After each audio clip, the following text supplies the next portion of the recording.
మాకు chicken and mutton తిని కొంచెం బోరొచ్చింది. కానీ నాన్ వెజ్ తినందే వీకెండ్ ఫినిష్ అయినట్టు అనిపించదు కదా! సో, అందుకని చెప్పి ఈ వీకెండ్ కొంచెం డిఫరెంట్‌గా తిందాము అని క్రాబ్స్ అండ్ ప్రాన్స్ తెచ్చుకున్నాము.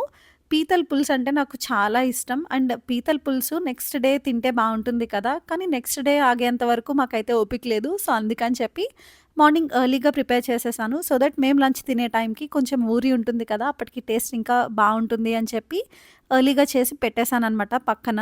యాజ్ యూజువల్ మనకి చేపల పులుసులో చేసినట్టే పీతల పులుసులో కూడా ఉప్పు, కారం అండ్ చింతపండు పులుసు మంచిగా అన్ని క్వాంటిటీస్ సరిపోతే కనుక టేస్ట్ చాలా బావుంటుంది. ఎక్స్‌ట్రా మసాలా ఏమీ వేయక్కర్లేదు.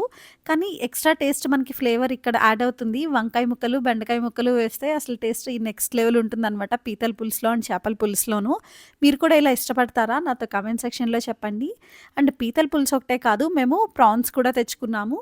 అండ్ అరుణ్ ఏమో తను ప్రాన్ ఆర్ క్రాబ్ తినడనమాట. సో, తన కోసం చికెన్ ప్రిపేర్ చేస్తున్నాను. ఫస్ట్ టైమ్ నేను పీతల పులుసు ప్రిపేర్ చేశాననమాట. ఎలా వస్తుందో అని భయపడ్డాను. బట్ రంజిత్ ఎక్స్‌ప్రెషన్ చూసి నాకైతే మంచిగా అనిపించింది. తన రియాక్షన్ లాస్ట్‌లో యాడ్ చేస్తాను. ఒకసారి చూసేసేయండి. అండ్ ఛానెల్‌ని సబ్స్క్రైబ్ చేయడం మాత్రం మర్చిపోకండి. See in the next one. Bye. ఎలా ఉంది? సూపర్. నిజం చెప్పు.